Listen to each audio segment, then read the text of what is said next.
پھر وہ تکبیر کر لیں۔ اور کہتے ہیں کہ کیا امامت کے لیے داڑھی شرط ہے؟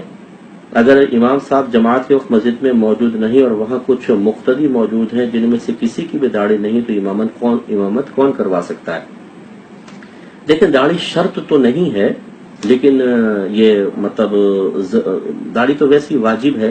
اور چونکہ امام کو ہم مصلی پہ کھڑا کرتے ہیں، اسے اپنا سمجھ لیجئے ایک اللہ تعالیٰ کی بارگاہ میں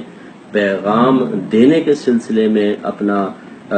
قائد بناتے ہیں کہ اب ہم خاموش ہو جاتے ہیں، وہ گویا کہ اللہ تعالیٰ کی بارگاہ میں سب کچھ پڑھ رہا ہے، جیسے قرات وغیرہ کر رہا ہے، تو یہ ایک مقام تعظیم ہے۔ اور قرآن اور حدیث کی تعلیم کہتی ہے کہ مقام تعظیم پر کسی فاسق و فاجر کو کھڑا کرنے کی اجازت نہیں ہے۔ تو جمہور علماء کے نزدیک ایک مٹھی داڑھی یہ واجب ہے، ایک مٹھی اس طرح پکڑ لیں کہ نیچے سے آپ کٹوا سکتے ہیں تو یہ واجب ہے، اور ترک واجب وہ بھی اعلانی اگر کوئی کر رہا ہو تو وہ اس قابل نہیں ہے کہ اسے مقام تعظیم پر کھڑا کیا جائے۔ اس میں ہو سکتا ہے کوئی دلیل سے اختلاف کرے کہ وہ ہمارے پاس دلائل ہیں کہ خشخشی داڑھی بھی ہو سکتی ہے وغیرہ وغیرہ، یہ ان کے پاس دلائل ہیں، میں اس دلائل کو چیلنج ہی نہیں کر رہا ہوں، میں تو ان علماء کی بات کر رہا ہوں کہ جو صاحب تقوی، متقی، پرہیزگار، زبردست محققین، اور ان کے نزدیک یہی حکم ہے۔ تو اس لیے اگر اور داڑھی والے موجود ہیں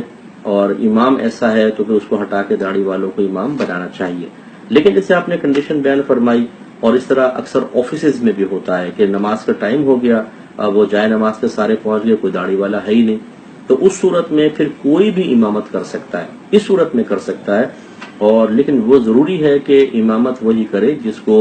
طہارت کے تمام مسائل آتے ہوں، یعنی کپڑے پاک کرنا، نجاستوں کی پہچان اس کو پتہ ہو، پانی کس پانی سے وضو ہو سکتا ہے، کس سے نہیں ہو سکتا، کپڑے پاک کرنے کا طریقہ کیا ہے،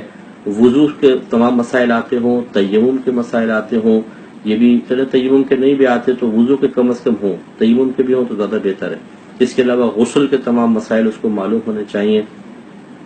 اس کے بعد پھر نماز کی شرائط، نماز کے فرائض، نماز کے واجبات، نماز کس طرح ٹوٹ جاتی ہے، پھر اس کو قرات بالکل ٹھیک آنی چاہیے، تجوید وغیرہ اس کی درست ہو، پھر اس کو امامت کے مسائل پتہ ہو کہ ایک امام کے لیے کن کن امور کا لحاظ رکھنا ضروری ہے،